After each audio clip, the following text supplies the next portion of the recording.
아침에 오신 모든 분들 감사드립니다. 폴리뉴스 김능구 대표입니다. 내빈 소개를 하고 기념 촬영을 하도록 하겠습니다. 먼저 우리 상생과 통일 포럼의 정은택 공동대표님 모셨습니다. 감사합니다. 이번부터 포럼 공동대표를 맡아주신 노웅래 의원님 모셨습니다. 감사합니다. 홍익표 국회 문화체육관광위원장님 모셨습니다. 감사합니다. 윤관석 국회 산업통상자원벤처기업위원장님 모셨습니다. 감사합니다. 김경 인천시당위원장 국회의원님 모셨습니다. 감사합니다. 이강재 국회 사무총장님 모셨습니다. 감사합니다. 진성준 요즘 가장 정기국회 바쁘실 건데요. 원내 수석 부대표님 오셨습니다. 감사합니다. 양양자 국회의원님 오셨습니다. 감사합니다.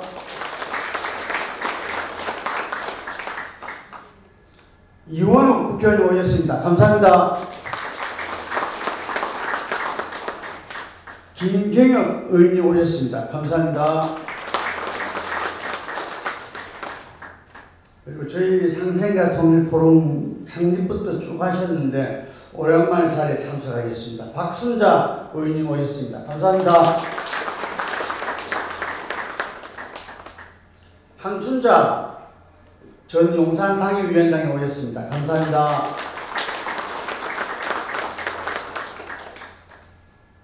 그리고 조용태 전 조선일보 국장이 오셨습니다. 감사합니다. 박준희 아이넷TV 회장님 오셨습니다. 감사합니다. 최열 환경재단 이사장님 오셨습니다. 감사합니다. 그리고 저희 인터넷 신문이 지금 한 110개 정도 회원사가 됩니다. 인터넷 신문협회 이의춘 회장님 오셨습니다. 감사합니다. 네, 그리고 오늘 이 특강을 해주실 정성일 박사님 오셨습니다. 감사합니다. 윙컨과 폴리뉴스에 쭉 함께 일해왔던 친구들이 왔습니다. 이 오비들 감사합니다. 그리고 이 상생과 통일 포럼과 동국대가 함께한 리더십 최고의 과정 동문들 오셨습니다. 감사합니다. 그리고 금융사 그리고 산업, 건설사, 유통 등등 많은 업계에서 오셨습니다. 감사드립니다.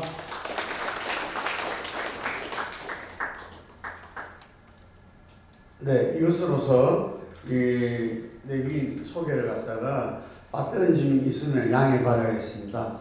그래서 이 진행상 탭 커팅과 기념 촬영을 하도록 하겠습니다. 요 앞쪽에 계신 분들 나와주시기 바랍니다.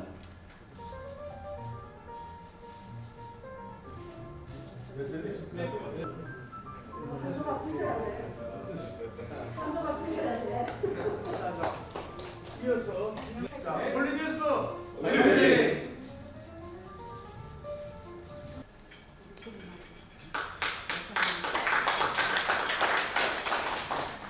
안녕하십니까.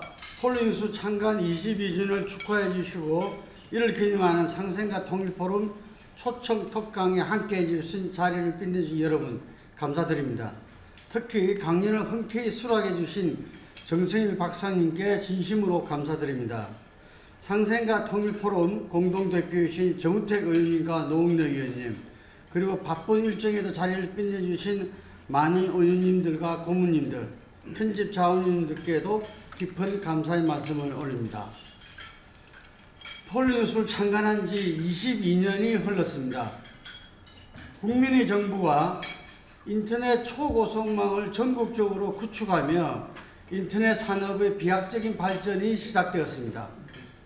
폴리뉴스를 비롯한 인터넷 신문 1세대들이 2000년도 속속 창간되었습니다. 21세기 새천년 프로젝트의 산물이었습니다. 폴리뉴스는 2002년 16대 대선에서 인터넷 신문 최초의 대선 후보 토론회를 주관하였습니다.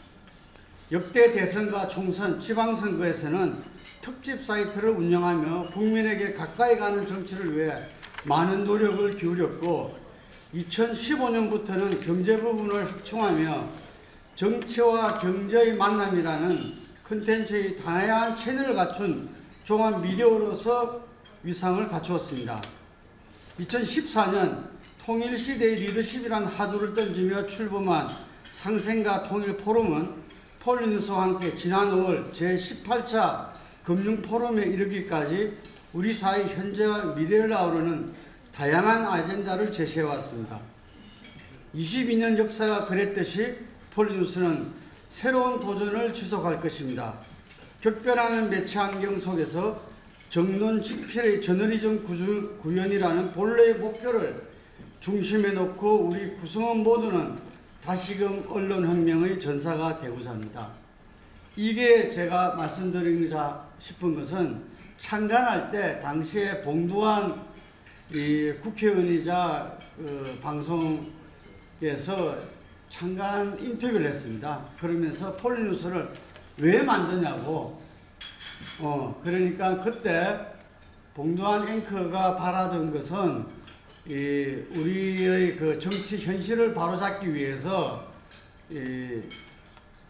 비판의 어떤 그런 목소리를 낸다 이런 것을 갖다가 생각하셨는가 모르겠지만 제가 이야기한 거는 저는 그 전에 여의도에서 정치 컨설팅을 10년 하면서 지켜보니까 정말 여의도 정치 하면서 여러 이야기가 있지만 우리나라 국회의원처럼 3D 업종에 종사한 사람이 없다. 정말 새벽부터 밤까지 자기의 모든 사생활까지 도마 위에 올려놓고 정말 열심히 하는 그런 일꾼들이 없다는 것을 저는 10년간 봤기 때문에 그렇지만 고질적인 정치 불신이 너무 안타까워서 그 부분 속에서 그 정치인들의 그런 정말 그 성과적이고 열심히 하는 모습을 갖다가 국민들 특히 젊은 층하고 나누고 싶다. 그래서 창간했다 이러니까 당시에 그 봉두환 앵커가 이 전화 인터뷰를 끊어버리더라고요. 그랬던 적이 있습니다. 옹골교에 가까운 22년 폴리뉴스 역사에는 바로 당신 자랑스러운 폴리뉴스 전 동반자들이 땀과 노력, 웃음과 보람, 기쁨과 눈물이 섬에 있음을 잘 알고 있습니다. 우리가 만들기 위해 애쓴 것은 단지 언론이 아니라 사람이고 역사이고 희망입니다. 다시 한 번 더 폴리뉴스와 함께한 모든 분들께 감사의 말씀을 전합니다. 감사합니다. 우리 폴리뉴스 22주년 창간 기념 또 상생과 통일의 포럼에 오늘 초청 특강 여러분과 함께 같이 개최하게 된 것을 기쁘게 생각합니다. 저는 이 상생과 통일 포럼 2014년 창립 때부터 공동대표를 맡아서 2020년까지 맡아왔습니다만은 제가 국회 20년에 들어오지 못하고 이번 3월 9일날 그 대통령 선거와 함께 이루어졌던 청주 상당구 재선거에서 다시 들어오게 됐습니다. 그런데 우리 존경하는 우리 김능구 대표께서 다시 대표를 맡아달라 그래서 다시 미끄러져서 다시 내려오긴 했습니다. 근데 제가 누구랑 공동대표를 하냐 그랬더니 제가 정말 좋아하고 존경하는 우리 노웅래 의원님하고 같이 공동대표를 한다 그래서 제가 선뜻 수락을 했습니다. 그래서 그게 잘한 건지 모르겠습니다만은 우리 노웅래 의원님도 제가 존경하지만 우리 김능구 대표께서는 그 사람하고 이렇게 사람을 사귀면 그 다음에 그 인적 그물망에서 도망갈 수가 없어요. 그 친화력이라든지 또 그 서글서글한 그 곱슬머리에서 나오는 그 서울거라는 그 말씀이 우리 마음을 진동시키는 것 같습니다. 아마 여기 모이신 분들도 우리 김능구 대표의 그러한 멋진 모습을 사랑하고 계시리라 생각하고, 오늘 그 폴리뉴스 22주년 창간이니까 여러분 한번 힘찬 격려의 박수 한번 쳐주셨으면 고맙겠습니다. 네, 감사합니다. 여러분 잘 아시다시피 우리 폴리뉴스는 2000년 21세기에 우리 들어서면서 정치 부분의 그 뉴스 미디어를 갖는, 우리 인터넷 쪽의 미디어를 갖는 제1호 창간으로 이게 시작을 했습니다. 이제 22주년이 됐으니까 사람으로 따지면 아주 성숙한 청년이 된 거죠. 이제 폴리뉴스가 오늘 22주년을 맞이했지만 여러분이 더 사랑해 주셔서 앞으로 30년, 40년 더 무궁한 발전이 있게 돼 주시기를 기원드립니다. 오늘 제가 존경하고 좋아하는 우리 민주당 의원님들이 많이 오셔서, 제가 아까 소개가 있었기 때문에 한 분 한 분 거론하지 않겠지만 민주당 의원님들이 압도적으로 오셔서 국민의힘 의원은 지금 저 혼자 온 게 아닌가 이렇게 했는데, 다행히 우리 박순자 의원님도 오시고 우리 황춘자 위원장님도 오셔서 제가 위로가 된다 이렇게 생각합니다. 우리 의원님들 소개해서 그런데 우리 여기 체열 환경 분야에 우리 정말 대부죠. 지금 환경재단 이사장을 맡고 계신 우리 체열 총장님도 굉장히 오랜만에 제가 뵙는 것 같고, 오늘도 특강을 해주는 우리 정승일 박사님께 진심으로 감사 말씀드립니다. 또 우리 이희춘 인터넷 뉴스협회, 인터넷 신문협회 우리 회장님도 오늘 자리해 주시고, 아까 아이넷 우리 박준호 회장님도 오시고 같이 이렇게 봤는데 제가 이렇게 인사드리겠습니다. 여러분 오늘 다른 거는 두시고, 오늘은 저 폴리뉴스 좀 많이 사랑해 주시고, 또 상생과 통일 포럼, 저도 요번에 다시 국회에 들어와서 다시 공동대표를 맡은 만큼 우리 상생과 통일의 포럼에서의 그 여러 가지 유익한 그 특강과 또 우리가 정말 피가 되고 살이 되는 좋은 내용들이 앞으로 우리가 이 사회를 발전시키는데 큰 기동력이 되기를 바랍니다. 특히 최근에는 우리 경제가 굉장히 어려워져서 우리 국내 경제가 지금 여러 지표가 지금 그 침체로 빠질 것 같다 하는 계속 보도도 나오고 전문가의 의견도 있습니다. 또 해외적으로도 보면 또 미중 간의 경제 전쟁이 점점 더 심화되는 것 같고, 또 러시아와 우크라이나 전쟁도 장기화되는 것 같고, 또 해외 원재재 가격도 계속 상승을 이끌고 있어서 우리 그 수입 물가에도 굉장히 영향을 주고 있습니다. 소위 이 복합 위기가 온다고 이렇게 많은 분들이 얘기를 하고 있어서 우리 국민들도 굉장히 불안하게 생각하고 있습니다. 오늘 이 위기의 본질이 무엇이고 이것을 어떻게 해결해 나갈 건지 우리 정승일 박사님의 좋은 특강을 기대하겠습니다. 여러분들 오늘 같이 아침 이른 시간에 같이 이렇게 식사도 하고 좋은 말씀을 듣는 자리에 여러분과 같이 하게 돼서 진심으로 기쁘고 감사하게 생각합니다. 오늘 하루 여러분 즐거운 하루 되시고 앞으로도 늘 건성하시고 행운이 함께 하시기를 충심으로 기원드립니다. 감사합니다.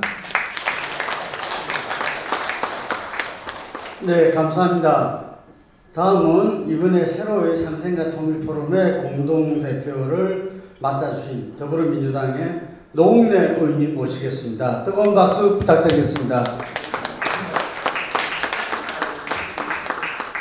예, 더불어민주당 민주연구원장 노웅래 의원입니다. 우리 서른 선배가 공동대표를 하셨는데 서른 선배가 저한테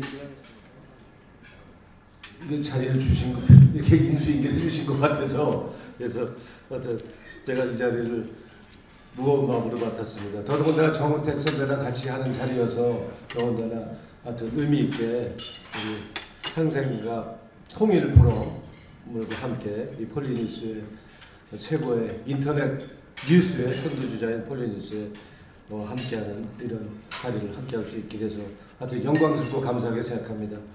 하여튼 인터넷 신문의 선두주라 할 수 있는 게 폴리뉴스 22주년입니다. 폴리뉴스 우리 저 협회 회장 이유춘 회장도 오셨는데 벌써 창간 22주년이 됐습니다. 성년을 훌쩍 넘었는데요. 폴리뉴스와 함께 통일시대 리더십이라는 화두로 출범한 상생과 통일포럼과 함께 22년 된 폴리뉴스 이끌어주신 우리 김능구 대표 정말 대단하십니다. 우리 격려와 응원의 박수 한번 크게 했으면 좋겠습니다. 이 폴리뉴스가 이게 우리 정치 분야만 하는 미디어가 아니라 정치와 경제를 다 아우를 수 있는 해법과 우리 비전을 제시하는 우리 미디어라고 할 수 있겠습니다. 그래서 오늘 아마 삼중고의 우리 경제 복합위기라는 이거를 진단해주는 거를 오늘 정승일 박사께서 특강으로 해서 경제 위기의 해법을 제시해 주실 거라고 생각합니다. 너무 감사드리고요. 하여튼 최근 우리 경제 상황 정말 비상경제다, 경제 위기다, 민생 위기다 하고 얘기할 만큼 최근 미중 간의 패권 경쟁, 그리고 러시아와 우크라이나의 전쟁, 그리고 글로벌 공급망 위기 등으로 해서 무역 적자 지금 우리 예년과 달리 굉장히 늘어나고 있습니다. 환율도 불안정한 상태인 거고요. 그래서 물가 상승하면 그 어느 때보다 최고조에 달하고 있고요. 이런 상태에서 지금 물가, 금리, 환율 우리가 봐도 삼중고, 이 삼고 현상을 보이고 있고요. 이 재정과 무역 분야 마찬가지로 쌍둥이 적자라고 하고 있고, 우리가 지금 다른 나라와 다르게 우리 GDP보다도 훨씬 더 많은 1900조의 지금 가계부채를 하고 있는 것도 우리 경제의 위기를 보여주는 한 예라 할 수 있겠습니다. 그리고 97년 외환위기 이후로 우리 소비자 물가 상승이 6%대를 넘어서면서 서민과 취약계층, 자영업자, 소상공인들 죽을 맛입니다. 문을 닫아야 할 판입니다. 그래서 아마 9월이면은 지금 원리금 상환을 하는 것을 유예시켜줬던 것을 지금이 아마 그 만료가 될 것 같습니다. 아마 이거 대책 없으면 가게들이 문 닫고 쓰러져야 될 일을 판이고, 정말 서민들, 어려운 취약계층들 삶의 고통, 그걸 넘어서 삶 자체에 대한 위협을 느끼고 있을 정말 어려운 상황입니다. 이제는 한국은행에서 금리 자꾸 올린다고 그러고 0.25% 올린다고 하는데, 지금 금리를 올리는 식으로 해서는 물가 잡을 수 없다고 봅니다. 총체적인 복합위기 해결할 수도 없다고 보고요. 그래서 오늘 이 자리가 위기를 기회로 바꾸기 위한, 그리고 문제를 정확히 진단하는 그런 의미 있는 자리가 될 것이라 믿어지지 않습니다. 오늘 함께 하신 우리 여러분께서 그 해법을 같이 고민해 주실 것을 기대하면서, 국회도 우리 대선 때 양 후보가 당선된 분이나 떨어진 분이나 다 마찬가지로 통합과 협치를 외쳤는데, 지금 정치는 그 반대 방향으로 가는 것 같습니다. 이거는 이제는 민생위기, 경제위기만큼은 여야가 함께 이거 해결할 수 있는 해법을 같이 모여 나가야 할 때라고 생각합니다. 그 중심에 우리 폴리뉴스가 있다고 생각하고요. 다시 한번 폴리뉴스 22주년 축하드리고, 통합과 상생의 정신으로 총체적 위기 함께 극복하는 이 자리가 되길 기대합니다. 고맙습니다. 축하합니다. 예, 감사합니다. 다시 한 번 더 우리 노웅래 의원님한테 뜨거운 박수 부탁드리겠습니다. 예, 다음은 저희들 창간 이후에 항상 함께 해왔던 정치인이 있었습니다. 고 노회찬 의원입니다. 그 노회찬 선배는 저희 폴리뉴스의 역사에서 함께 해왔는데 올해 사주기입니다. 그 정의당에서 우리 노회찬 의원님을 개성하고 계시는 이현주 원내대표 비상대책위원장이 오셨습니다. 큰 박수로 환영하기 바랍니다.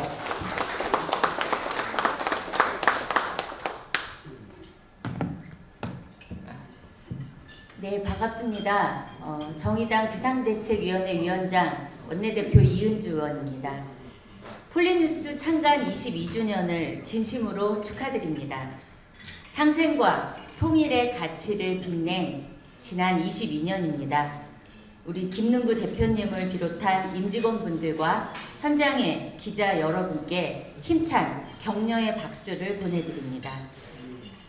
폴리뉴스는 1세대 인터넷 언론이면서 정치 전문 저널의 자리를 굳건히 지켜왔습니다.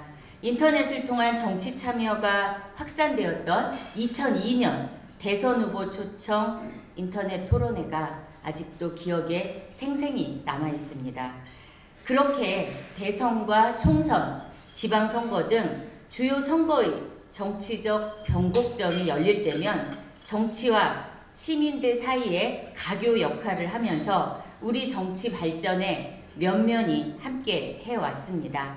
이런 22년의 자부심을 바탕으로 앞으로 더 좋은 정치를 여는 더 좋은 언론이 되리라 기대합니다.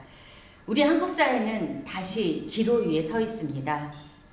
앞서 많은 분들 얘기해 주셨지만 고물가, 고금리, 고유가, 이른바 3고 민생 위기로 가난한 시민들의 주머니 경제가 위협받고 있습니다.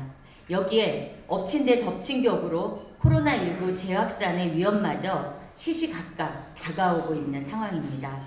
지난 코로나 3년을 희생과 헌신으로 버틴 일선 의료진과 중소상공인들은 어쩌면 회복의 기회조차 빼앗길지 모릅니다. 총체적 위기라고 합니다.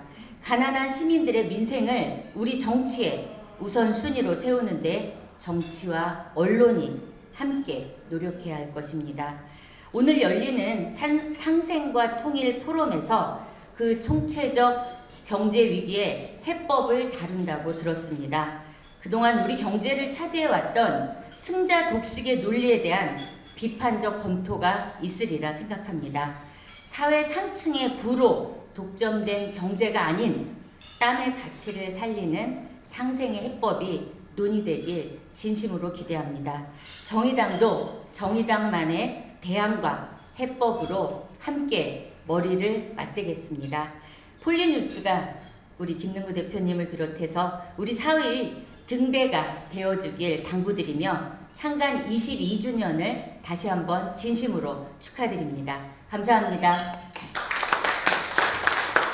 네, 감사합니다. 지금 어려운 가운데서도 진보정당의 어떤 깃발을 높이 들고 새로운 출발을 하고 있는 정의당의 응원의 박수 뜨겁게 부탁드립니다.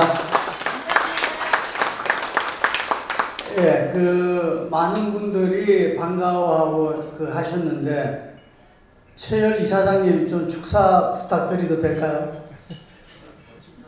예, 박수 부탁드리겠습니다. 최열 환경재단 이사장님입니다.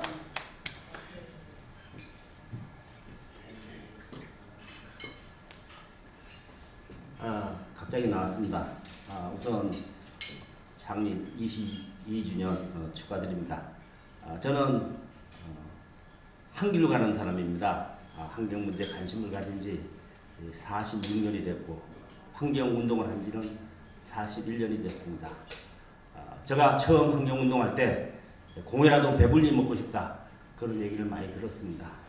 그리고 환경이 밥 먹여주냐 그런 얘기를 많이 들었는데 저 개인적으로는 환경 문제가 이제는 21세기 제2의 반도체라고 생각합니다. 환경 문제를 해결해 나가면서 일자리도 만들 수 있고 새로운 형태의 삶의 질을 높이는 방안을 만들 수 있다고 봅니다. 그런 면에서 우리 정치가 말로는 기후 환경 문제 얘기하지만 실제로 너무 늦습니다. 저는 이대로 가면은 우리가 노력해도 극복할 수 없는 시기가 온다고 봅니다. 그래서 저는 앞으로 10년이 기후 환경 문제를 해결하는데 우리나라만이 아니라 전 세계가 행동하지 않으면 안 됩니다. 그런 면에서 저는 좁은 의미의 정치보다도 기후 환경 문제를 해결하면서 일자리 문제든지 소외된 사람들에 대한 삶에 대한 문제 그리고 그런 문제를 통해서 우리의 경제가 세력이 도약하는 어떻게 보면 우리가 세계에서 가장 조건이 안 좋은 그런 상황입니다. 그런데 거기에서 좋은 모델을 만들면 저는 개도국에 우리가 좋은 모델을 많이 만들어내고 그것이 지구 환경의 용량 안에서 살 수 있는 그런 역할을 할 수 있지 않나 생각이 됩니다. 그런 면에서 제일 중요한 부분이 저는 정치라고 봅니다. 정치가 잘 돼야 기업도 잘 될 수 있고 또 정치가 잘 돼야 우리 국민들도 신바람이 납니다. 그래서 저는 우리 국민이 가지고 있는 역동성 그 신바람을 정치 쪽에서 만들어주면은 저희 시민사회에서도 적극적으로 협력하고 함께하겠습니다. 오늘 다시 한번 22주년 행사를 축하드립니다. 고맙습니다. 예, 감사합니다. 최열 이사장님하고 인터뷰했을 때가 기억나는데요. 그때 40년 전에 환경운동을 시작할 때 많은 주위 동료분들이 한강운동한다 라는 그런 이야기를 많이 들으셨다고 그럽니다. 근데 지금은 말씀하셨듯이 우리 기후위기에는 우리 인류의 그 생존이 달려 있는 문제고 우리 경제 산업 어느 하나라도 기후위기 환경 문제하고는 따로 갈 수가 없는 거죠. 그리고 제가 늘 생각하는 게 우리 사회, 우리나라에 어른이 없다, 스승이 없다 이런 생각들을 많이 하는데 지금 우리 체일환경재단 이사장님 같은 분이 정말 원로로서 스승으로서 계시는 게 우리한테 얼마나 복된 일인가 생각합니다. 다시 한 번 더 이사장님께 뜨거운 박수 부탁드리겠습니다. 예, 다음은 그 바쁜 의정 활동 중에서 그 오신 그 국회 산자위원장인 윤관성 의원님을 모시겠습니다. 뜨거운 박수 부탁드리겠습니다.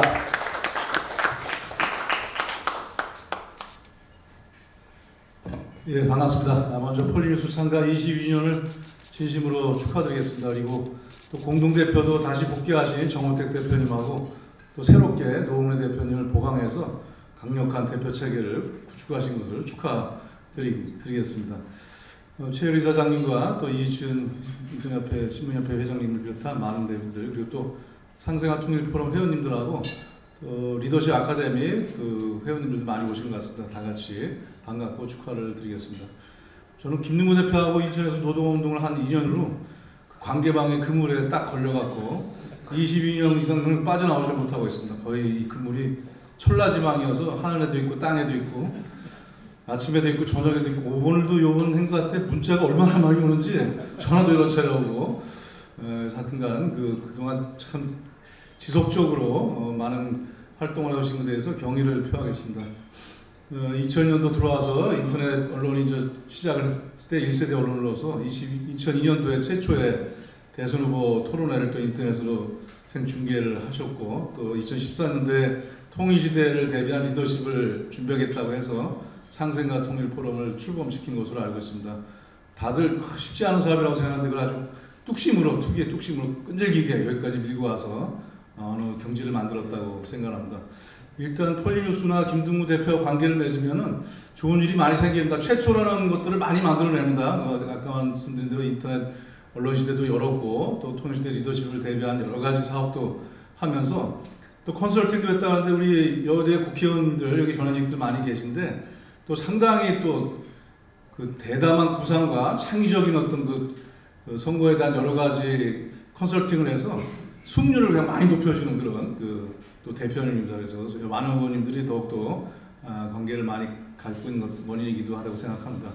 또 하나는 새로운 시대의 아젠다를 갖다가 항상 먼저 제시하고 또 그 방향을 해서 계속 추구해 나갑니다. 지금 기후변화, 기후위기 대응 문제도 얘기했고 또 여러 가지 경제적 문제도 얘기했는데 저도 작년에 정무위원장하고 올해 또 산자위원장으로 가게 돼서 보니까 지금 경제적으로 뭐 산고위기다, 뭐 퍼펙트 스톰이다 하는데 많이 어렵습니다. 어렵고 특히 이제 힘들고 어려운 분들한테 이런 경제적 위기의 그 피해가 더 크기 때문에 이런 부분들을 잘 해봐야겠다 이런 생각을 갖고 있습니다. 또 정치 문제도 많이 복잡하고 또 전혀 새로운 유형의 그 정부에서 하는 여러 가지 내용도 있기 때문에 이것도 잘 대항해야 될 측면이 있는데 우리 폴리뉴스와 함께 정치 발전과 또 경제적으로 어려운 분들에 대한 지원과 회복을 위해서 노력하도록 하겠습니다. 다시 한번 22주년 축하드립니다. 고맙습니다. 예, 감사합니다. 그 말씀을 하셨지만 실제로 폴리뉴스의 그 음량으로 큰 힘이 되어 주시고 여러 도움을 주고 계십니다. 다시 한 번 더 윤관석 위원장님에게 뜨거운 박수 부탁드리겠습니다. 그리고 국회에서 우리 언론을 이 관계를 다루는 우리 국회 문광위원장님입니다. 홍익표 의원님을 무대로 모시겠습니다. 박수 부탁드리겠습니다.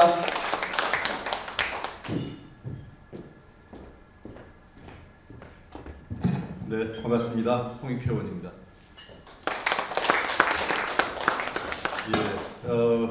우리 진짜 이 자리에 있으면서 늘 생각하지만 22년을 이 폴리뉴스를 이끌어주신 김능구 대표님께 정말 존경과 감사의 인사를 드리고 싶습니다. 아까 2000년 말씀하신 대로 2000년 우리나라 인터넷 환경이 그 ICT 환경이 바뀌면서 인터넷 언론이 등장해서 사실 폴리뉴스가 1세대 언론인데 많은 1세대 이 인터넷 언론이 처음에 만들어졌다 사라지고 이러고 또 새로 만들어지는 과정을 지금까지 겪어왔는데 이렇게 쭉 계속된 언론사가 많지 않을 거로 제가 생각을 합니다. 그러니까 아마 김능구 대표님과 그 폴리뉴스 가족 함께 하고 계신 분들의 피와 열정, 눈물이 함께한 결과가 아닐까 생각을 하고요. 오늘 제가 그 이춘 인터넷 신문사 회장님하고도 아까 몇 번 대화를 했는데 여러 가지 어려움이 있을 것 같습니다. 그래서 저희가 많은 고민을 함께 해야 될 거라고 생각을 하는데 사실 제가 이 문광위원장 하기 전에 잠시 동안 한 6개월간 미디어 국회에서 미디어 언론 특위 위원장을 맡았던 적이 있었습니다. 그때 몇 가지 이제 언론 환경 관련된 변화가 있었는데 이제 과거와 같이 뭐 신문, 뭐 종이 언론, 방송 언론, 인터넷 언론 이 구분 자체가 힘들어지는 그 미디어 환경이 뉴미디어 환경으로 변화되고 있기 때문에 전체적으로 이 언론법 관련법에 우리가 전면적인 재검토가 필요한 시점이 됐다 보고요. 아울러서 그 지방 언론과 인터넷 언론에 대한 균형적인 발전을 위한 정책적 지원 필요하다고 생각을 합니다. 또한 포털과 언론사의 관계도 지금은 사실 포털이 유일하게 우리 언론사들이 을의 위치에서 애를 먹는 게 포털일 텐데 이 포털과 관련된 문제에서도 좀 근본적인 제도적 개선이 필요하고 어느 정도는 의견이 모아졌기 때문에 이것은 그 해당 관련 부처인 과방위하고 문광위에서 조금 더 종합적인 대안을 만들어야 되지 않을까 생각을 합니다. 특히 상생과 포럼의 이 두 분 공동대표님 그리고 최열희 사장 정말 오래간만에 뵈서 참 반갑습니다. 또 이 자리에 함께해 주신 여러분들 정말 감사드리고요. 새로운 사회연구원의 발제를 맡으신 정승일 박사님과 새로운 사회연구원은 우리 사회의 진보적 의제를 꾸준하게 담론으로 만들었고 이끌어주신 아주 뭐 어떤 의미에서는 쉽지 않은 일을 계속 해주시는 진보적 띵크탱크의 대표적인 기관이라고 생각을 합니다. 아마 정승일 박사님의 좋은 발제가 우리가 함께 한국 경제의 현실과 미래를 고민하는 그런 자리가 되지 않을까 생각됩니다. 다시 한번 오늘 좋은 뜻깊은 자리 만들어주신 폴리뉴스와 김능구 대표님께 축하의 말씀과 감사의 말씀을 전합니다. 고맙습니다. 네, 감사합니다. 홍익표 위원장님은 저희들 상생과 통일 포럼이 맨 처음에 통일 심포지엄을 할 때 그때 패널로 나오셨습니다. 그래서 저는 통일 전문가로 알고 있는 지금 또 언론을 맡으셔서 우리 언론들이 지금 언론 환경이 굉장히 힘듭니다. 그 힘든 가운데에서 국회에서 이 정치와 함께 가는 언론이 될 수 있도록 많은 도움 부탁드리겠습니다. 다시 한 박수 부탁드리겠습니다.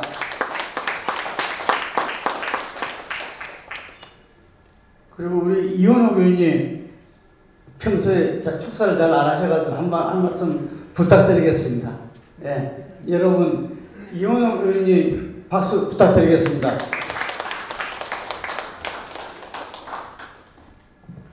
그러게요. 그냥 항상 저기 서가지고 했는데 오늘은 이땡인 날이어가지고 한번 나와봤습니다. 21도 아니고 22년이나 됐습니다. 대한민국 사회에 아주 여러 가지 문제들이 있지 않습니까? 뭐 저출산 고령화, 지방소멸, 기후위기 아까 최열 위원장님 말씀해 주셨는데 저는 해결해야 될 가장 중요한 문제 중에 하나가 양극화 문제 아닌가 싶은데요. 이 양극화가 해결하기 위해서 무엇을 해결해야 되나라고 보면 결국에는 승자독식 구조를 어떻게 깨부실 것인가라고 하는 것이 양극화를 해결하고 저출산 고령화를 해결하고 이런 것들이 굉장히 중요한 문제 같습니다. 이 승자독식 구조를 해소하기 위해서 뭐 이제 선거 때만 되면은 다 여당이나 그런 얘기들을 하는데 집권만 하면은 또 이제 또다시 승자독식 구조가 계속 지속이 되죠. 근데 상생과 통일이라고 하는 이름을 붙여서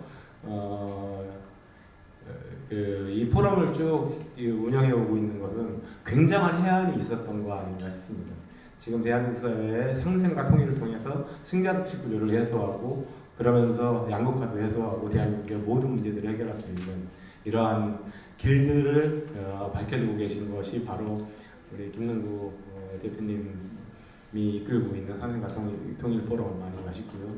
그것을 흔쾌히 또 대표를 맡아주신 지금 가시는 것 같은데 정우택 의원님 그리고 노웅래 의원님 함께 해주신 여러분들께 정말 큰 감사 말씀드리겠습니다. 앞으로 이제 22년이 아니고 앞으로 100년 가는 그러한 포럼으로 더 발전하시길 기원드리겠습니다. 고맙습니다. 네, 감사합니다.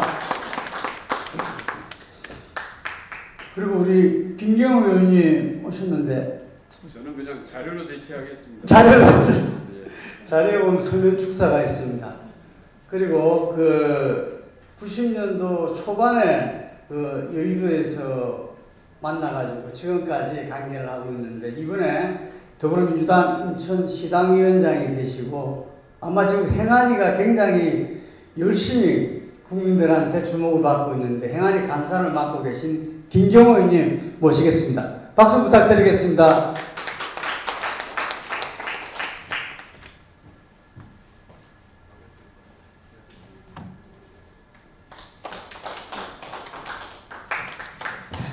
예, 김경우입니다.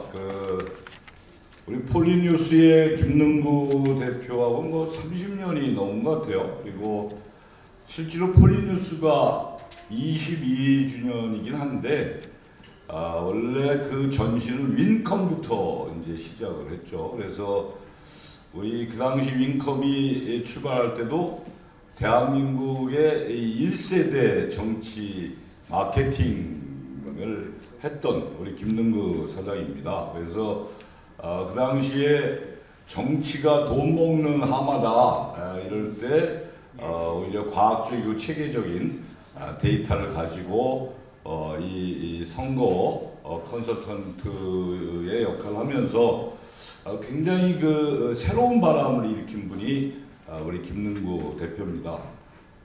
그 이후에 이제 폴리뉴스가 나왔고 이제 정치와 경제의 만남, 뭐 인터넷 종합일간지 이렇게 해서 계속해서 대한민국 최초를 열었던 사람이 우리 폴리뉴스의 김능구 대표고 함께하는 우리 임직원 여러분들인데 저는 굉장히 앞으로 긍정적으로 봐요. 그러니까 우리 일간지 정치부 기자들이 제일 먼저 보는 게 폴리뉴스라는 거 아니에요? 요즘? 그리고 새롭게 이렇게 좌담해도 그 시점에 가장 핫한 이슈들을 우리 김능구 대표가 좌담회를 열어가면서 정리를 잘 해주고 계신 것 같아요. 그래서 너무 정말 감사하고 앞으로 좀 이 폴리뉴스가 좀 더 지원이 좀 됐으면 좋겠어요. 이게 한국언론재단에서 지원하는 걸 보면은 보통 조중동에 집중돼서 지원을 하는데 좀 인터넷 매체나 좀 다양하게 좀 지원을 해서 정치를 좀 이렇게 바꿀 수 있는 이렇게 그런 이 폴리뉴스가 될 수 있게끔 우리가 하는 오늘 22주년의 중요한 의미를 좀 담았으면 좋겠다 이런 말씀을 드리고 마침 또 상생과 통일 포럼에 우리 정우택 선배님하고 노웅래 선배님이 또 공동대표를 맡으셨는데 여기 보니까 여야가 이렇게 함께 어우러져서 통합의 의미를 많이 보이고 계신데 어찌됐든 이 폴리뉴스가 앞으로도 우리 새로운 정치의 지평을 좀 열어주시고 또 좀 더 업그레이드된 정치 문화를 만들어주는데 꼭 선도자 역할을 하기를 간절히 기원하면서 다시 한번 22주년을 진심으로 축하의 말씀드리겠습니다. 고맙습니다. 네, 감사합니다. 예, 우리 김경호 의원님은 여러분들이 잘 아시기에 정세균 총리님의 오른팔이다 이런 얘기를 많이 듣잖아요. 그런데 우리 정세균 총리님이 저희 상생과 통일 포럼 처음 우리 정우택 대표님과 함께 공동대표를 맡아주시고 국회의장 총리님을 하실 때는 상임 고문으로 쭉 했습니다. 그래서 오늘 자기가 꼭 와서 우리 또 존경하는 정성일 박사님도 잘한다고 꼭 듣고 싶었는데 못 온다고 여러분들한테 안보를 부탁하셨습니다.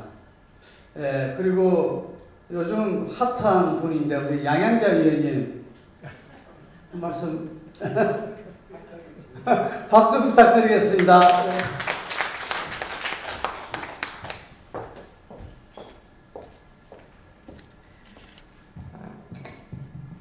네, 핫합니다 지금.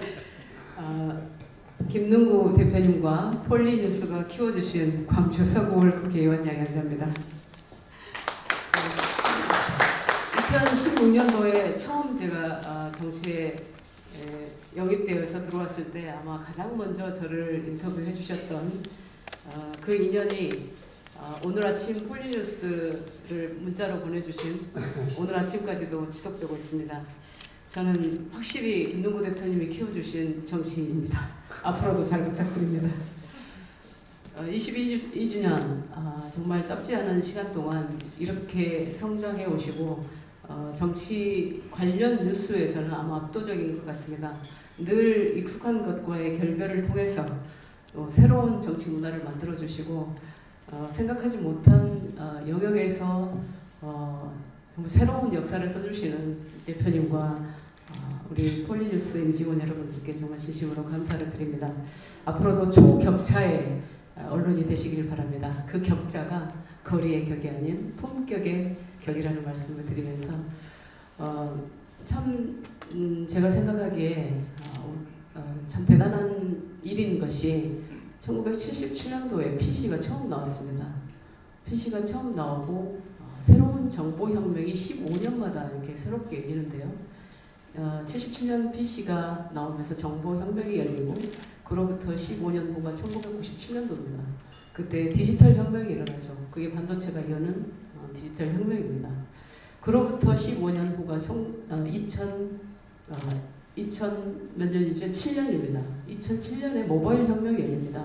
모든 기술이 융합되는 컨버전스 기술로 인해서 모바일 혁명이 일어나는데 2007년 모바일 혁명 전에 2000년도에 벌써 온라인을 통한 이런 정치 뉴스를 하시겠다고 생각하신 그 해안에 제가 깜짝 놀라고 있습니다.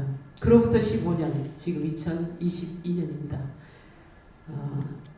4차 산업혁명이라고 일컬어지는 모든 산업, AI, 데이터, 5G, 6G, 모빌리티는 자율주행 자동차, 드론, 우리가 가지고 있는 스마트폰, 또 에너지, 바이오, 배터리, 커머스, 뱅킹 이런 모든 산업의 팽창 속도가 엄청나게 빨라지고 있습니다. 그래서 바라옵건대 폴리뉴스가 앞으로 과학기술 영역에도 관심을 보여주십사 부탁을 드리고 이 모든 플랫폼 생태계의 팽창의 그 기본이 반도체입니다. 그래서 반도체도 또 우리 폴리뉴스가 지향하는 상생과 통일로 정파가 없고 진보 보수를 넘어서 남녀노소도 없고 지역도 없습니다. 그래서 그런 길에 저는 항상 폴리뉴스와 함께 하겠다는 말씀을 드리고 제가 민주당 출신 국회의원으로서 국민의힘 반도체 특위위원장을 맡았더니 모두가 다 제가 정치를 틀렸다고 저한테 틀린 정치를 자꾸 한다고 합니다. 그러나 없던 길을 만들어 온 그 삶의 궤적이 아마 이런 선택도 할 수 있게 하지 않았나 싶습니다. 그래서 폴리뉴스와 저는 앞으로도 하나로 갈 수 있기를 바라고요. 마지막으로 저희가 시즌 1 국회 특위 국회특위가 반도체 산업 경쟁력 강화 특위 시즌 1을 통해서 K-칩스법을 발의해 놓은 상태입니다.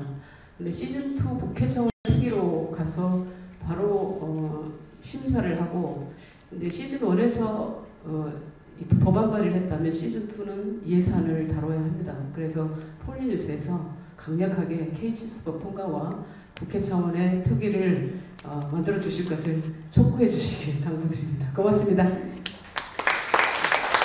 네, 감사합니다. 제가 들은 첩보에 의하면은 그 지역균형 발전 차원에서 호남에 반도체의 새로운 전기가 마련될 것이다. 그리고 아마 그 역할을 맡으시느라고 지금 국민의힘 반도체 특위위원장이 계신 것 같습니다. 응원의 박수 부탁드리겠습니다. 예, 좀 늦게 오시는데 그 인사는 하시죠. 우리 양정수 의원님 오셨습니다. 예, 환영합니다.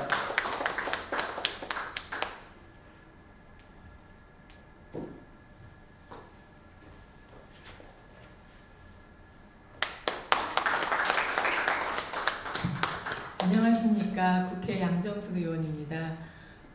김능구 대표님께서 정말 많은 정치인들 컨설팅을 해주시고 배출해 주셨는데 저 역시 국회 들어올 때 제일 먼저 제가 의논한 사람이 김능구 대표님이었습니다. 김능구 대표님 정말 저는 그 대학 때부터 얼마나 정의롭게 살아오셨는지 알고 있는데 정말 그때부터 천재과에 속하셨습니다. 얼마 전에 따님 혼사도 있었는데 제가 꼭 갔어야 되는데 못 가서 너무 죄송하고요. 정말 그 아침마다 대한민국의 정치, 경제 다양한 의견의 그 정보지로서 제일 먼저 그 정보를 전해주시고 정말 정론직필입니다. 어느 한쪽에 치우치지 않고 공정한 시각에서 그 좋은 뉴스 보내주셔서 감사하고요. 정말 정론직필하는 그 꼭 인터넷 뉴스뿐만 아니라 모든 그 언론 미디어 다 그 통틀어서 가장 정론직필하는 매체가 아닌가 싶습니다. 앞으로도 향후 22년간도 지금처럼 이렇게 해오셨던 것처럼 꿋꿋하게 또 당당하게 국민들에게 좋은 정보 많이 주셨으면 좋겠고 또 이렇게 어려운 경제 상황에서 대한민국 경제 총체적 위기 해법과 모세 오늘 정승일 박사님 강의도 잘 듣도록 하겠습니다. 감사합니다. 네, 감사합니다. 축사의 마지막으로서 오늘 하이라이트로서 우리 한국인터넷신문협회 이율춘 회장님을 모시겠습니다. 뜨거운 박수 부탁드립니다.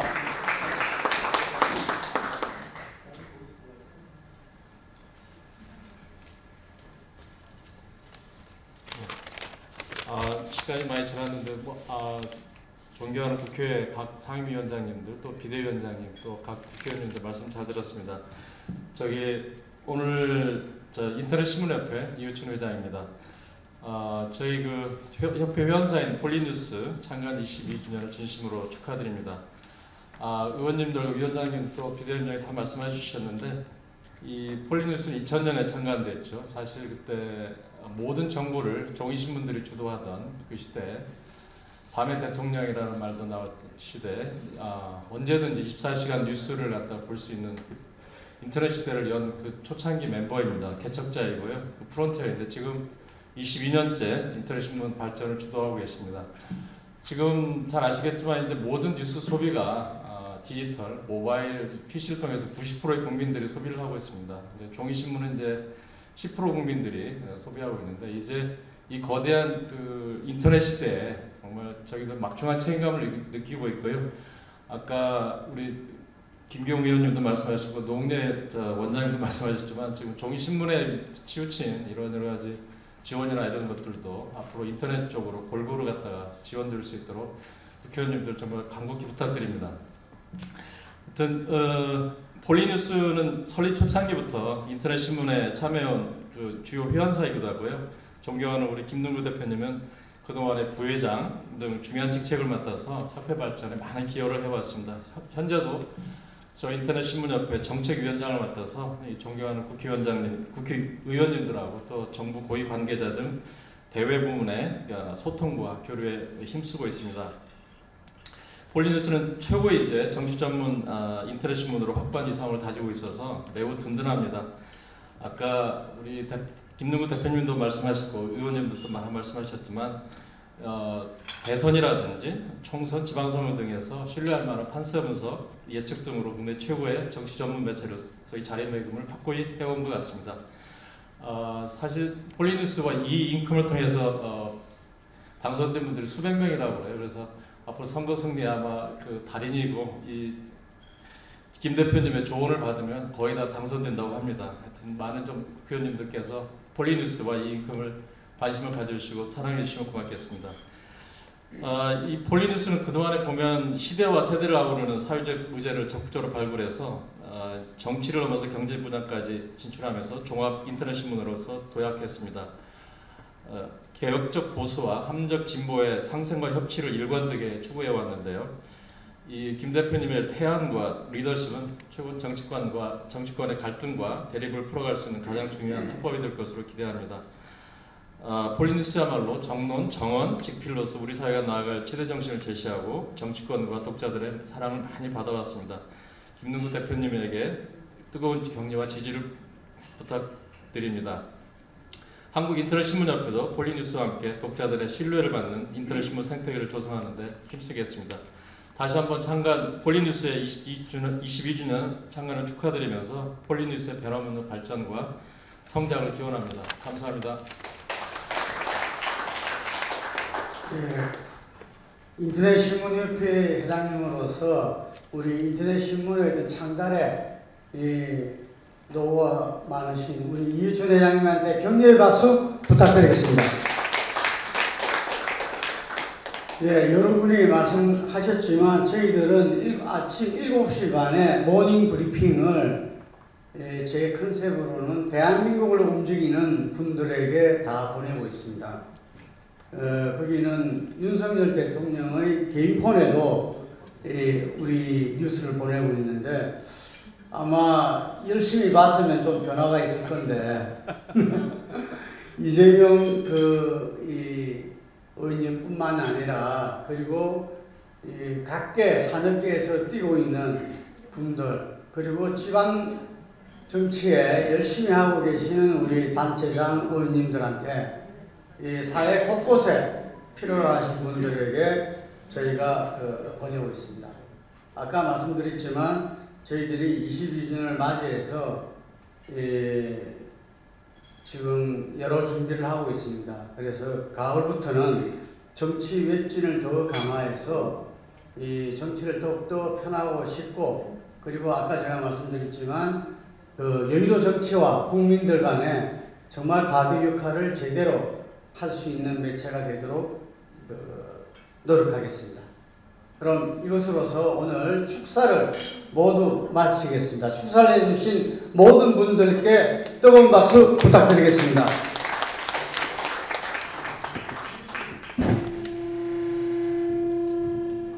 네, 안녕하십니까. 정필기입니다. 처음 뵙겠습니다.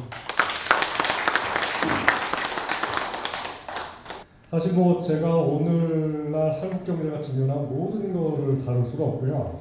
그 중에 본질적인 것들만 그냥 몇 가지만 얘기를 드리겠습니다. 짧게. 아시는 것처럼 한국은 현재 선진국이죠. 35,000달러, 이탈리아 수준이고 한마디로 G7 강국이라고 해도 과언이 아닙니다. 근데 우리나라는 선진국이지만 국민들의 삶은 개발도상국 수준이고 빈부격차는 선진국 중에 최악입니다. 한마디로 부자 나라인데 가난한 국민들이라는 얘기죠. 이걸 대표하는 현상이 이제 이 영화들입니다. 아시는 것처럼 오징어 게임 그리고 이 기생충이라는 영화. 근데 아시는 것처럼 이 여기 계신 분들까지 포함해가지고 우리나라 정치인들과 정치가 과연 이 빈부격차와 불평등을 지난 몇 년간 화두로 삼은 적이 있습니까? 제가 볼 때는 그렇게 강하지가 않았다고 생각합니다.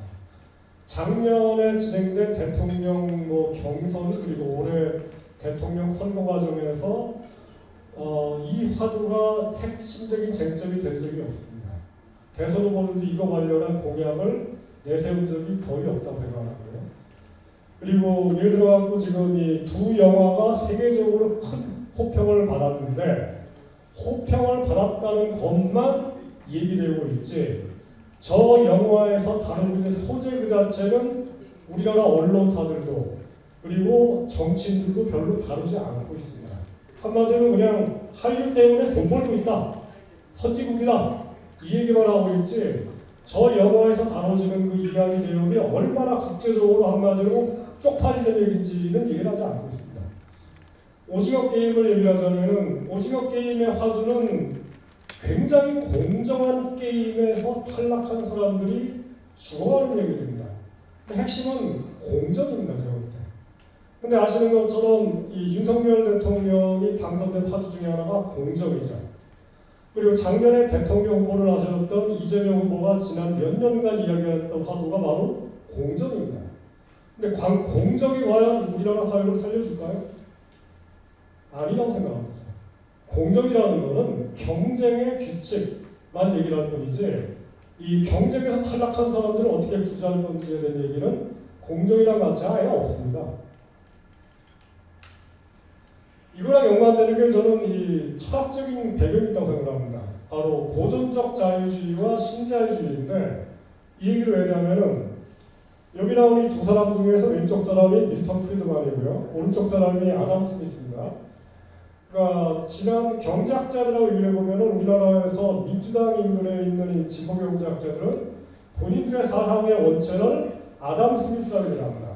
이게 뭐냐면은 본인들을 고전적 자유주의 경제 사상에 뿌리박고 있다고 얘기를 하는 겁니다.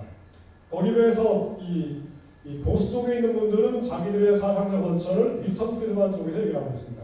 그래서 우리나라의 진보 쪽 분들은 한마디로 고전적 자유주의에 기반한 경제 정책을 지난 30년 동안 이야기하고 펼쳐왔고 그리고 지금도 마찬가지로 생각합니다. 그리고 이 보수 쪽 자유주의는 신자유주의라고 얘기하고 있는데 양자는 사실 차이가 있다고 얘기를 하지만 공통점이 많습니다. 뭐냐면은 탈국가, 친시장이고요. 양쪽 다 탈박정희, 탈계획경제입니다. 계획경제라든가 국가주도라든가 이런 것들을 굉장히 싫어하고 여기로부터 도망치고 싶어하는 사상이 바로 고전적 자유주의와 신자유주의입니다. 다만 이 진보 쪽에서 경우에는 대기업과 재벌은 좀 뭔가 뒤로 빼자. 거기에 비해서 보수 쪽은 대기업과 재벌이 뭐가 문제냐? 이런 정도의 차이가 있다고 얘기를 합니다. 그래서 둘 다 시장주의자들인데 다만 진보는 공정시장주의자이고 보수는 자유시장주의자라고 얘기할 뿐입니다. 그래서 이런 의문을 제기하는 건데 과연 우리나라의 경제민주화와 민주화가 지난 30년 동안 진행되는 과정에서 우리가 탈박정희 얘기를 많이 했는데 여야 마찬가지였고요. 근데 과연 그게 반드시 탈국가 친시장이어야 했는가라는 겁니다. 이거랑 연관되는 게 여러분들 아시는 것처럼 우리나라가 이미 국민소득이 35,000달러고 여기 이제 일본과 한국의 차이인데 아시는 것처럼 일본이 2012년에 국민소득이 한 5만 달러까지 올라갔다가 지금 작년 기준으로 39,000달러인데 올해 한 36,000달러로 떨어질 거라고 얘기합니다. 왜냐하면 엔화 가치가 떨어지기 때문에. 그러면 올해 말 정도가 되면은 한국과 일본이 1인당 국민소득이 거의 똑같아진다고 얘기합니다.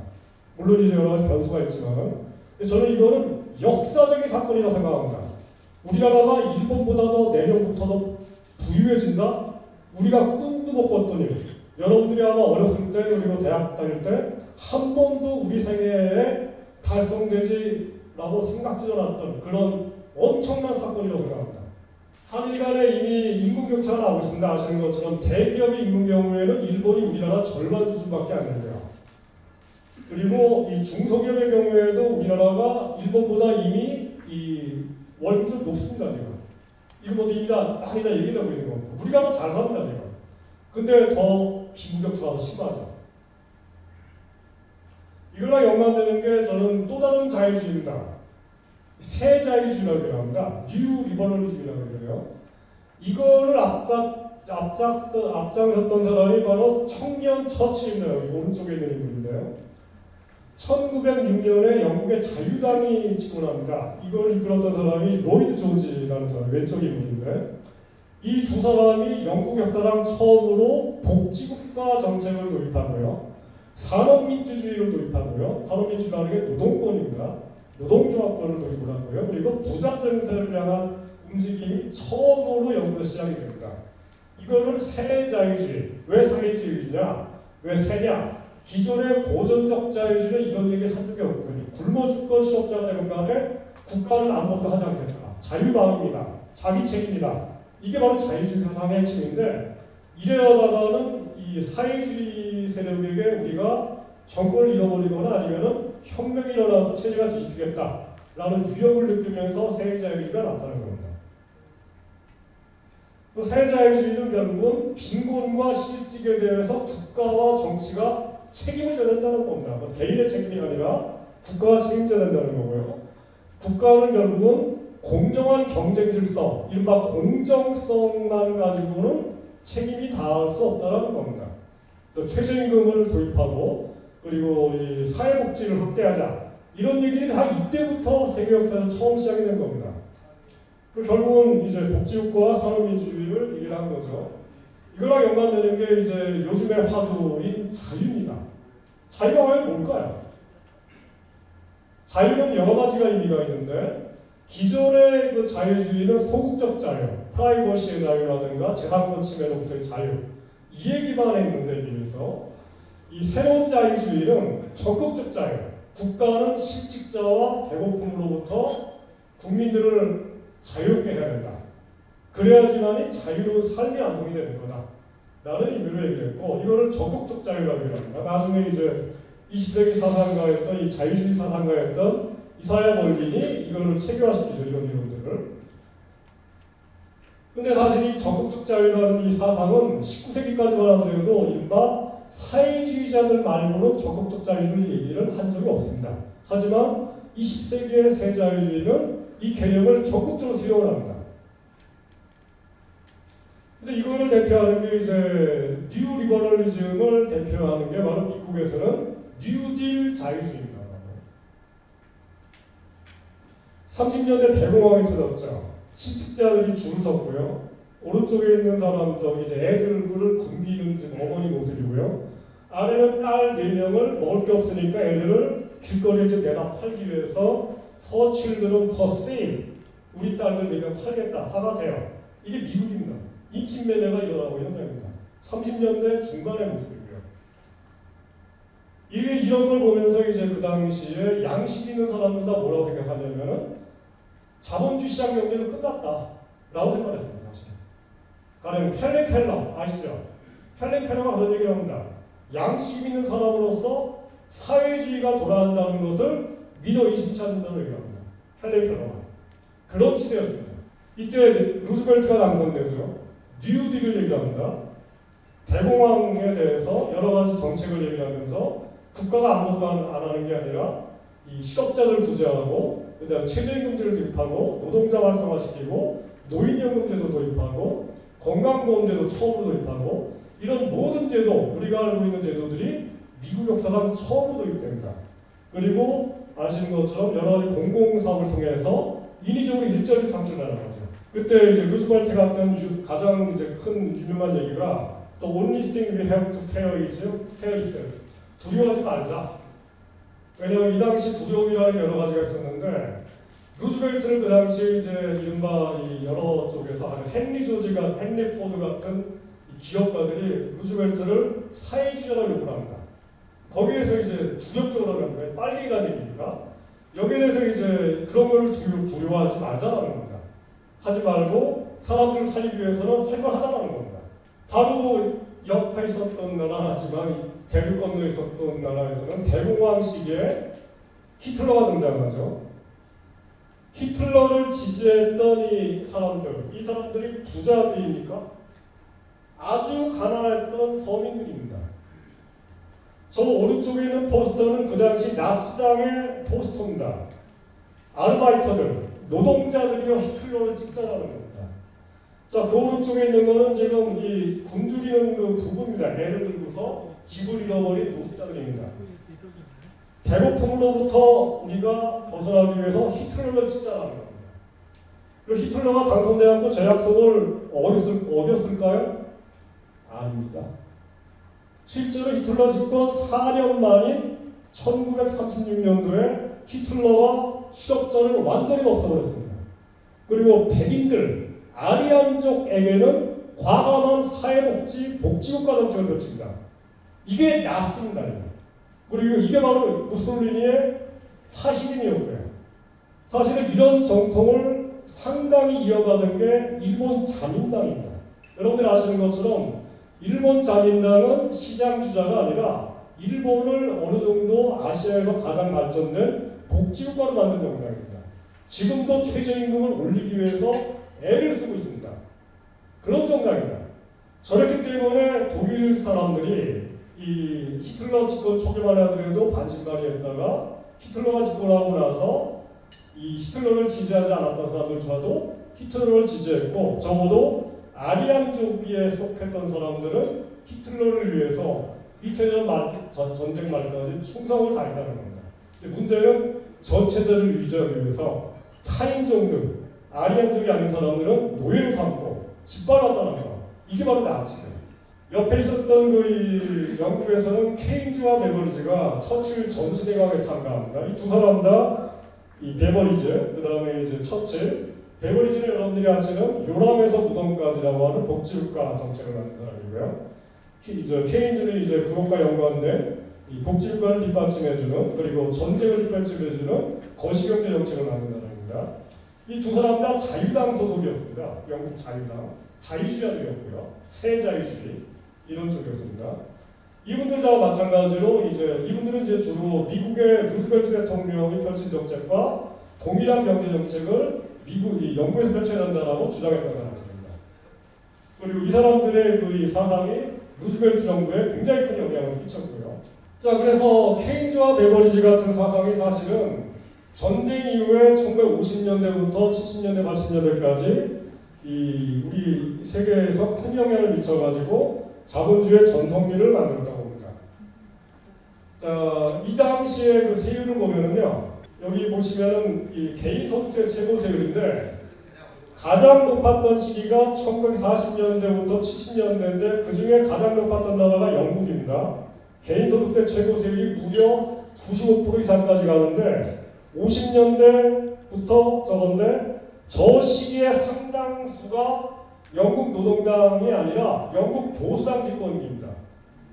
영국 보수당이 무려 최고 세율을 95%까지 올렸습니다. 그럼 미국은 달랐을까요? 이 바로 밑에 있는 그래프, 이 청색 그래프가 미국인데요. 이 1950년대, 60년대 미국도 90% 육박하거든요. 저 당시 미국 정부 대통령이 아이젠하워 공화당 대통령이었습니다. 보수였습니다. 그리고 민주당도 마찬가지였고요. 한마디로 얘기해서 민주당이 됐건 공화당이 됐건 미국의 경우에 영국 같은 경우에 노동당이 됐건 보수당이 됐건 간에 부자들 최고 엄청난 증서를 해가지고 복지국가를 하자라는 거에 대해서는 여야를 막는 거와 합의가 된 체제였다는 겁니다. 그리고 그것만이 아니라 노동권 증진, 그다음 노동조합 활성화, 이 공공임대주택 공급이라든가 아니면 자가주택 공급 같은 이런 정책들도 꾸준히 진행을 한 거고요. 우리나라로 돌아와가지고 우리나라도 상당히 양상이 비슷합니다. 우리나라 역사상 개인 소득세 최고 세율이 있었던 시기가 언제냐면은 박정희 시기입니다. 1975년 유신체제 하입니다. 이때 75%였습니다. 70%. 그 다음에 쭉 내려갑니다. 오히려 민주화된 시기였던 90년대에 가장 많이 하락합니다. 민주화가 될수록 세율이 내려갔습니다. 사실. 다시 돌아가자면은 이제 루즈벨트, 아이젠하워, 그 다음에 딕슨, 보수당이죠. 그 다음에 케네디와 그리고 존슨. 독일 같은 경우에는 아데나워 정부. 이게 다 보수 쪽 다른 아니고 이제 아데나워 유럽의 보수주의자들인데요. 아시는 것처럼 아데나워 정부 시절이었던 독일의 1950년대, 60년대 20년간 독일의 복지국가 모델 그리고 경제민주화 모델이 거의 그 기초를 다 닦아나갑니다. 물론 이제 그 이후에 빌리 브란트 수상 시절에 이게 약간 더 확장되지만요. 약간이었습니다. 일본 자민당도 마찬가지였고 한국의 박정희 체제가 사실 이런 시대적 분위기에서 형성이 됐기 때문에 박정희 정부가 유별나게 딴 나라들보다 더 많은 증산한 게 아니라 딴 나라만큼 증산한 거고 딴 나라만큼 복지국가에 초성을 놓았습니다. 아시는 것처럼 우리나라가 알고 있는 이 건강보험제도, 국민연금 이런 것들이 대부분 다 군부 정권에서 시작된 거 아닙니까? 근데 제가 지금 묻고 싶은 게 항상 우리나라 보수 정부가 이런 전통을 다 외면해버렸습니다.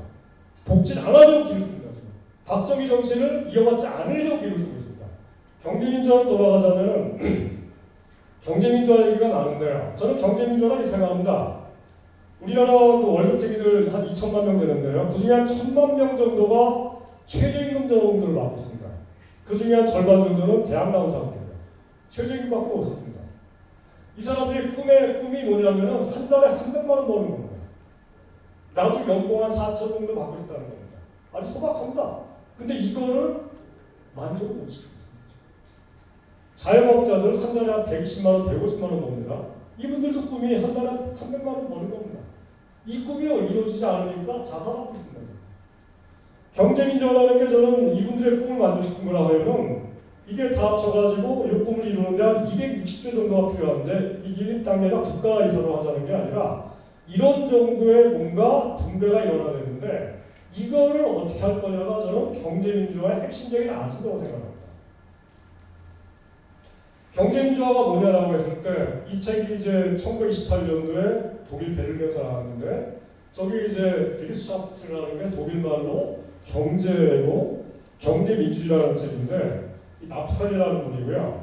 사실은 이분이 100년 전에 얘기했던 이 경제민주화가 유럽에서 얘기되는 경제민주화의 이게 바이블입니다. 이 책이. 그리고 김종인 선생님, 우리나라의 경제민주화 얘기하는 분, 그분이 참고한 책이 바로 이런 책들입니다. 근데 이분이 얘기하는 게 제가 얘기하는 거랑 거의 똑같습니다. 경제민주화가 뭐냐라는 얘기를 했을 때. 근데 이런 분들이 어떤 분들인지에 대해서 한국에서 전혀 언급되지도 않고 있고 공부된 바도 없죠. 이분이 얘기하는 경제민주화라는 건 한마디로 복지국가와 공정한 노사질서라는 겁니다.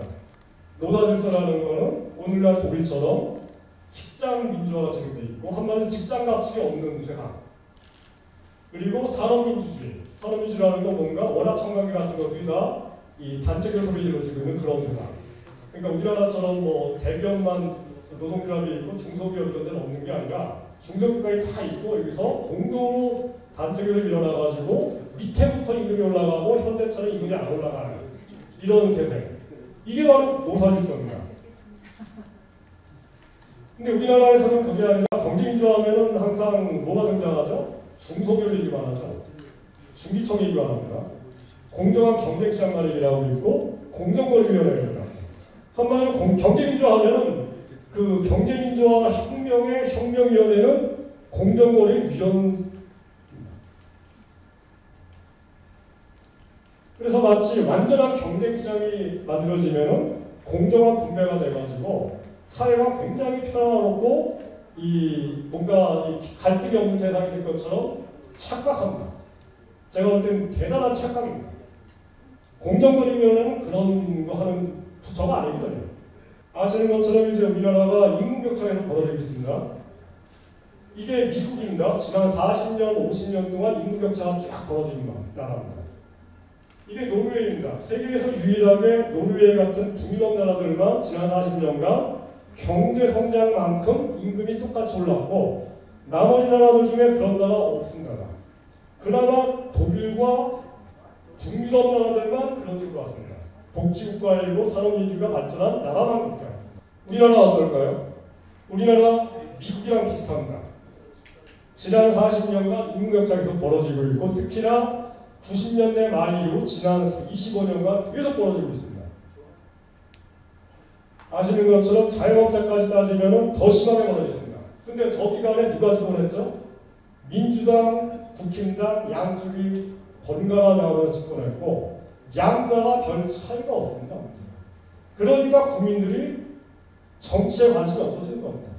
우리나라에서 경제민주화를 얘기할 때 이게 바로 장하성 교수님 책인데 장하성 교수님이 얘기하는 경제민주화는 1년에 7.6조 원 정도의 얘기입니다. 이게 책에 나온 얘기입니다. 260조 규모가 아니라 7.6조 원 정도를 얘기를 합니다. 국민들이 보기에는 뭐 정말 원만의 56기 수준 얘기를 하고 있는 거죠. 주주자본주의가 경제민주화라고 그동안 얘기를 하죠. 이게 뭐 제가 국회 토론에 가면 아예 공공연하게 이런 얘기를 하고 있더라고요. 국회의원에서도. 아시는 것처럼 오늘날 이미 뭐 K주주 운동 뭐 이런 것들은 뭐 워낙 세져가지고 참여연대가 이런 얘기 안 해도 그냥 알아서 지금 진행되고 있습니다. 더군다나 작년 대통령 선거에서 이재명 후보는 청년 가상자산을 뭐 합법화시키고 세제 투자 이런 얘기 하고 있는데 이게 뭐 주식 투자 뭐 다 똑같습니다. 결국은 투자를 활성화시키자는 얘기입니다. 그래야지 경제가 민주화되고 그다음에 뭐 여러 가지 자산 축적되고 박용진 의원을 한 발 더 나가서 작년에 대선 후보로 나오셔가지고 우리나라 국민들 전체에게 1인당 5억 정도의 이 뭔가 주식과 이런 투자 자산을 형성화시켜서 한마디로 우리나라 국민들이 다 자산 계급화 시키겠다라는 걸 공약을 제기했습니다. 이분도 이제 아시는 것처럼 이 여러 가지 이 주주민주주의 운동을 하시면서 이 일종의 재벌개혁과 마찬가지로 이런 얘기를 하신 거죠. 근데 제가 볼 때는 이렇게 경제학적으로 꼴보수 정책이 없습니다. 저 같은 얘기를 하는 게 바로 경제학자 케인즈입니다. 케인즈가 이제 뭐라고 했냐면은 카지노 자본주의라면서 렌티어 자본주의. 렌티어 자본주의라는 게 뭐냐면은 그냥 건물주 아니면 주식 가져가지고 배당 얻고 그 다음에 투자 소득 얻고 그 다음에 건물 가져가지고 임대 소득 얻는 이걸 렌티어라고 얘기합니다. 한마디로 불로소득 자본주의입니다. 요즘 젊은이들 꿈이 건물주 되는 거죠. 일하지 않고 빨리 건물주 되고 그 다음에 재테크하고 재테크 소득으로만 평생 놀고 가는 거. 이게 오늘날 꿈이 된 사회인데 이런 세상이 바로 케인즈가 본 100년 전 영국이고 그런 모습에서 영국은 이 케인즈는 영국이 망해가는 것을 봤습니다. 영국은 끝났구나. 카지노 자본주의라고 했습니다. 그래서 이걸 케인즈가 한마디로 도박판 자본주의라는 거죠. 도박을 열심히 하면 그 나라의 부와 기술이 발전하고 경제가 성장하나요? 전혀 아니죠. 근데 우리나라는 국가가 정치가 나서서 이거를 조장하면서 더군다나 이거를 경제민주화로 칭찬합니다. 마지막으로 저는 이런 얘기입니다. 한마디로 저는 갈팡질팡과 정신분열이 한국의 정치를 지금 지배하고 있다는 겁니다. 한국의 진보는 고전적 자유주의와 신자유주의를 구별을 못하면서 두 개를 다 하겠다고 얘기합니다. 서로 충돌하는 경제사상인데 우리로부터 이거를 동시에 나겠다고 하니까 안 되는 거죠. 저는 이거를 직접 본 게 바로 문재인 정부의 경제정책을 이끌었던 분들. 그분들이 지난 20년 동안 쓴 글들을 보면은 신자유주의를 하겠다고 어떤 글에서는 뭐냐면은 주자본주의를 하겠다면서 그걸 통해서 경제민주화를 이루겠다는데 주자본주의로는 모조리 다 시카고 학파에서 나온 겁니다. 그걸 통해서 경제를 민주화하겠다는 거 말이야? 앞뒤가 안 맞는 정신분열입니다. 제가 이런 것들. 거기에 비해서 이제 보수는 박정희를 항상 기대해서 그 추억의 기대를 집권을 하는데 국민은 기대를 하죠. 근데 박정희 아시는 것처럼 국가주의자고 국가주도를 얘기를 합니다. 적어도 복지국가를 얘기를 한다는 겁니다. 근데 집권과 동시에 아니면 공공연하게 요즘은 복지국가 이런 건 절대로 안 된다. 더군다나 산업정책, 뭐 그다음에 국가가 주도해서 산업을 일으키는 거 절대로 안 된다는 얘기를 합니다. 현재 윤석열 정부 국가가 주도해가지고 이 산업들을 어떻게 할 건지 이런 얘기 안 하지 않습니까? 반도체 빼서. 이게 바로 탈박정희 얘기입니다. 그런 점에서 저는 이 정신분열이다. 국가주의와 시장주의 사이에서 이 좌충돌하고 있고 진보도 마찬가지로 고전적 자유주의가 사실은 신자유주의와 거의 똑같은 사상인데요.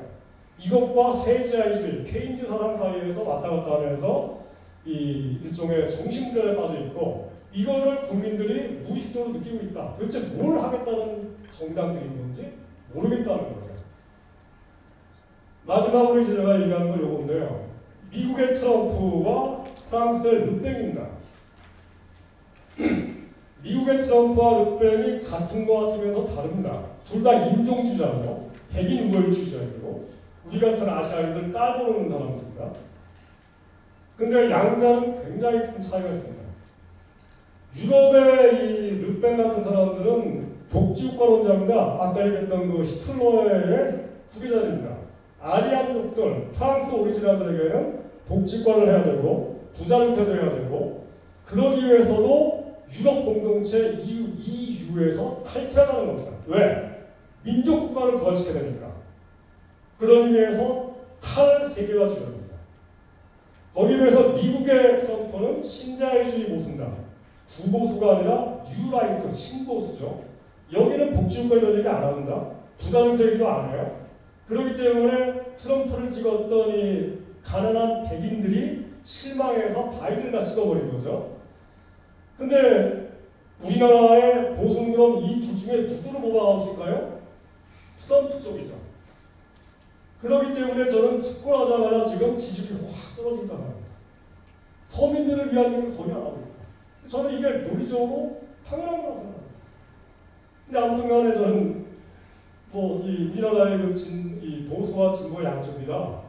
뭔가 하여튼 이게 미래의 지향성과 그리고 이런 거에 대해서 지금 방향상실에 걸려있고 이거는 저는 정치인들만의 문제가 아니라 사상과 여론을 다루는 오피니언 리더들 그 다음에 경제학자들 여기까지 확장되는 이 큰 문제라고 생각합니다. 이상 마치겠습니다. 고맙습니다.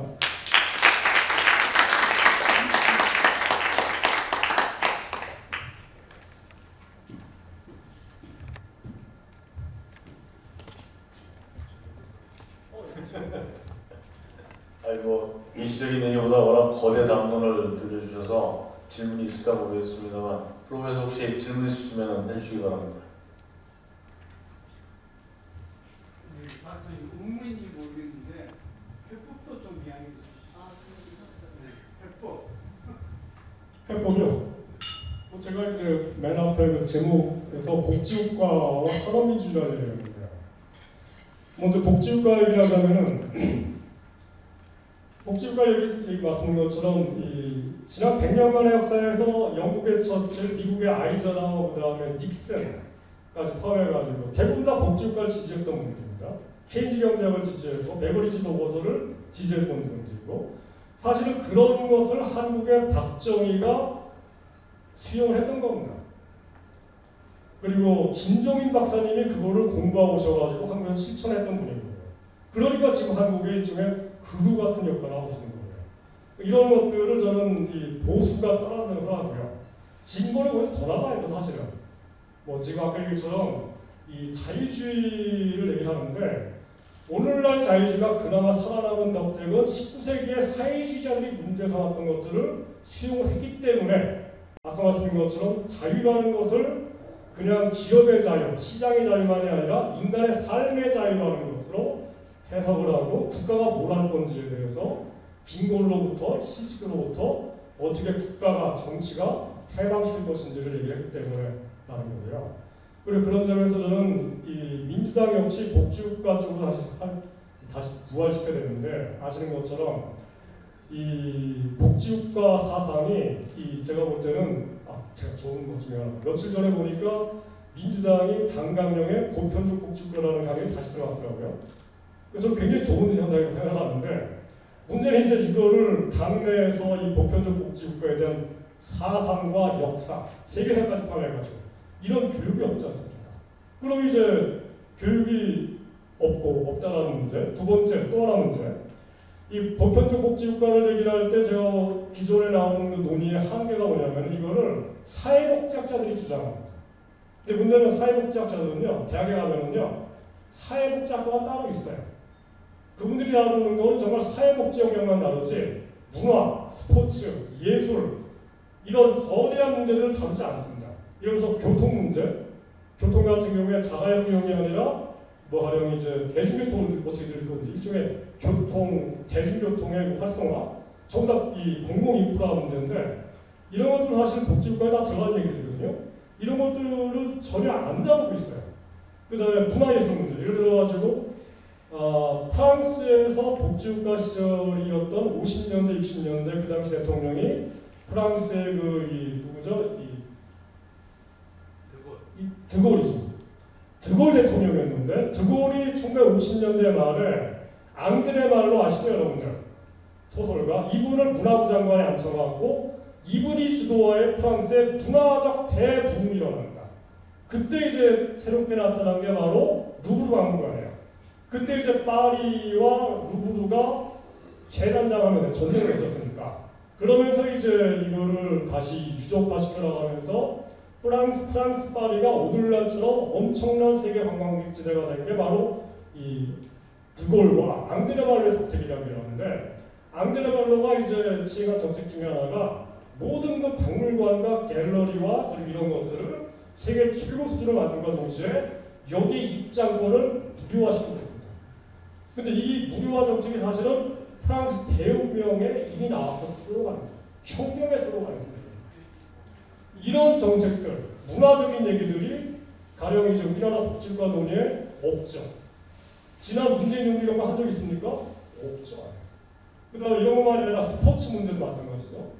가령 뭐 요즘에 골 때리는 그녀들 아시죠? 네. 텔레비에 나오는 거. 요즘에 이제 여성들 이 축구 같은 것도 많이 활성화되고 있고 이걸 굉장히 좋아하고 가운데 이것도 좀 지지하는데 이런 것들이 서울시 교육감, 조희영 교육감 이런 것들을 좀 하고 있는데 이거를 대통령 차원에서 국가 아젠다로 제시한 적이 없습니다. 왜? 장상 안 될 것처럼 생각을 해요. 근데 저는 요즘 20대들의 지지를 얻기 위해서는 골 때리는 그녀들이 나오는 이야기들이 바로 대통령 아젠다라고 생각합니다. 그리고 이게 바로 보편적 복지입니다. 복지라는 게 그냥 굶어 좋아하는 사람들 이거는 가장 낮은 수준의 얘기고요. 오늘날 20대 눈높이에 맞는 복지는 바로 골 때리는 그녀들이 하기 위해서 축구장을 만들어주는 거, 코치를 배정해주는 거. 코치가 국가 월급 안 주면은 돈이 많이 들어가는 거예요. 그죠? 그러니까 이런 것들을 미국에서 1950년대, 여러분이 아시는 것처럼 미국이라는 나라가 학교에서 스포츠가 얼마나 발전되어 있습니까? 그거 돈 냅니까? 학교 스포츠 돈 안 냅니다. 그 다음에 미국의 연극, 아시는 것처럼 미국의 초중고등학교에서 졸업할 때 연극 공연하는 줄 아시죠? 텔레비에 나오니까. 그 연극